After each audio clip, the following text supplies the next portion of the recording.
મિત્રો, હું છું દર્શિની દોશી ને આપ જોઈ રહ્યા છો CV24। શરૂઆત કરીએ આજના મુખ્ય સમાચારોથી। ગુજરાતના મુખ્ય પર્યટન સ્થળો પર આવતા પ્રવાસીઓની સુરક્ષા સુવિધા અને સુખદ અનુભવમાં વધારો કરવાના ઉદ્દેશ્ય સાથે રાજ્યના પોલીસ વડા ડોક્ટર KLN રાવની અધ્યક્ષતામાં એક ઉચ્ચ સ્તરીય બેઠક યોજાઈ હતી।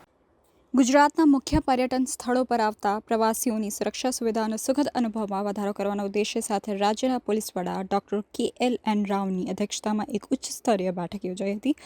આ બેઠકનો મુખ્ય ઉદ્દેશ્ય DG અને IG કોન્ફરન્સની ભલામણો મુજબ રાજ્યના મહત્વના પ્રવાસન જિલ્લાઓમાં સમર્પિત ટુરિસ્ટ પોલીસ સ્ટેશન કાર્યરત કરવાનો હતો।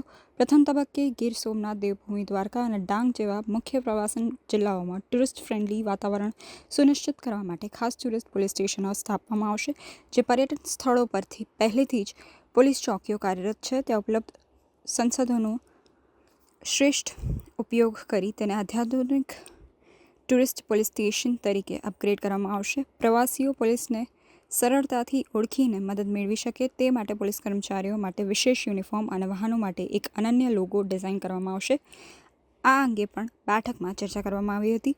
મુખ્ય પ્રવાસન સ્થળોએ પ્રવાસીઓની ત્વરિત સહાય માટે કન્ટેનર આધારિત માળખા દ્વારા હેલ્પ ડેસ્ક અને કિયોસ્ક પણ ઊભા કરવામાં આવશે। પ્રવાસીઓને એક જ પ્લેટફોર્મ પર તમામ જરૂરી માહિતી અને સુરક્ષા સંબંધી સેવાઓ મળી રહે તે હેતુથી તમામ SPને એક central interactive tourist police application વિકસાવવા પણ સૂચના આપવામાં આવી છે। એટલું જ નહીં, આ બેઠકમાં દરેક ટુરિસ્ટ પોલીસ સ્ટેશનમાં પૂરતા પ્રમાણમાં માનવબળ, નવા વાહનોની ખરીદી અને જરૂરી ઇન્ફ્રાસ્ટ્રક્ચર સુનિશ્ચિત કરવા પર ભાર મૂકવામાં આવ્યો હતો। ગુજરાત પોલીસ આવતા દિવસોમાં એક પ્રવાસન સ્થળ સુરક્ષા અને સુવિધાનો આપતું એક નવું પ્રકારનું એક ટુરિસ્ટ ફ્રેન્ડલી પોલીસ સ્ટેશનનું ઉદ્ઘાટન કરી રહ્યા છે।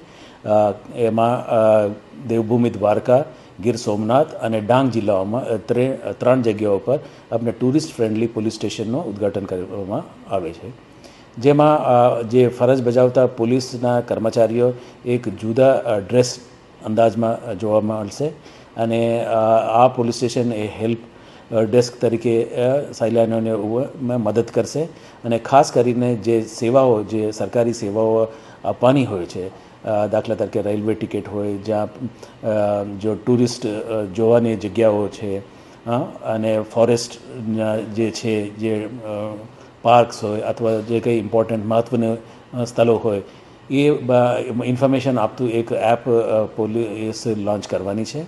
અને મુખ્ય ઉદ્દેશ્ય એ છે કે જે જુદા જુદા રાજ્યોમાંથી અથવા બીજા દેશોમાંથી જે આવતા સહેલાણીઓને ગુજરાતને એક ખાસ ઓળખ આપી અને એક ખાસિયત એ જગ્યાની શું છે અને not only security but also information or એ લોકોને જુદા જુદા જગ્યાઓને જે વાનગીઓ શું છે, પર્યટક સ્થળો શું છે અને મહત્ત્વ શું છે એ બધી આપતું એક એપ પણ આપણે ઉપલબ્ધ કરવાના છે મોબાઈલ ઉપર અને ખાસ કરીને આપણે જે ફિઝિકલી એક હેલ્પ ડેસ્ક પણ આપણે આ ત્રણો જગ્યાએ સ્ટાર્ટ કરવાની છે।